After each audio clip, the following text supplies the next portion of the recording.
8 نشانه اصلی بروز بیماری گند خون که نباید اون رو نادیده بگیریم. سلام بچه، امیدوارم که حالتون عالی باشه. اشکان هستم و قراره که داخل این ویدیو با هم 8 نشانه بروز بیماری گند خون رو صحبت کنیم. این نشانه ها اکثرا نشانه هایی هستن که مردم بهشون بی‌توجهن و ما باید زمانی که این نشانه ها رو توی بدن خودمون یا دوستان و اطرافیانمون دیدیم حتما به پزشک مراجعه بکنیم. خب بچه ها، اولین نشانه افزایش تشنج و سردرده. تغییرات در سطح گند خون میتونه که باعث تغییرات روانشناختی بشه و در نتیجه اون تشنج‌ها و سردردها خیلی بیشتر میشه و افزایش پیدا میکنه. پس اگر که سردردهای خیلی شدیدی داریم احتمال داره که به خاطر گند خون ما باشه.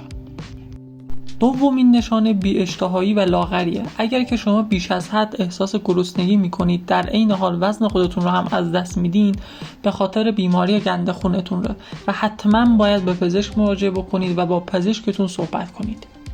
سومین گزینه افزایش تحریکه. اگر که متوجه شدین بدنتون بیش از حد عرق میکنه، این عرق کردن یکی از عامل‌های اصلی بروز بیماری گند خونه و اگر که اینطوری باشه به احتمال خیلی زیاد به گند خون دچار شدین. چهارمین گزینه خشکی دهان و تشنگی بیش از حد.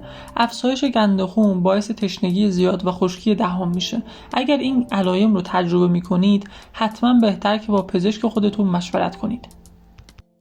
پنجمین نشانه بیقراری و اضطراب. تغییرات در سطح خون میتونه که باعث افزایش سطح استرس در بدن بشه و روی وضعیت روحی تاثیر بذاره و در نتیجه اون اضطراب و بیقراری میاره. ششمین نشانه کاهش تمرکز و کارایی. بیماری گند خون میتونه که تمرکز و توانایی کارایی شما رو کاهش بده و اگر این تغییرات رو تجربه میکنید حتما باید با پزشک مشاور خودتون صحبت کنید. هفتمین نشانه بروز خستگی و خواب‌آلودگیه. افزایش گند خون میتونه باعث خستگی زیاد، خواب‌آلودگی و انرژی کم بشه. اگر توی همین حالت قرار داریم بهتره که حتما با پزشک خودتون صحبت بکنید. خب بچه‌ها، میرسیم به آخرین نشانه و اصلی ترین نشانه بیماری گند خون. زخم‌های بهبود ناپذیر و التهابات بالا بودن سطح گند خون میتونه باعث کاهش قدرت بهبود زخم‌ها و درمان التهابات بشه و اگر زخم‌هایی توی بدنتون وجود داره که بهبود پیدا نمی‌کنه و بهتر نمیشه حتما باید با پزشک خودتون صحبت بکنید. امیدوارم این ویدیو براتون مفید باشه و بتونید که با کمک این ویدیو نشانه‌های بروز بیماری گند خون رو درک بکنید. اما باید تاکید بکنم که هیچ تشخیصی بدون مشاوره و معاینه پزشکی صحیح نیست.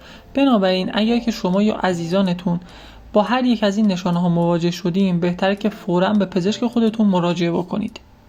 خیلی ممنون که تا اینجای ویدیو با من همراه بودین. حتما کانال من رو ساب بکنید و زنگوله رو بزنید و اگر که هر نظری داشتین داخل بخش کامنت ها برای من بنویسید.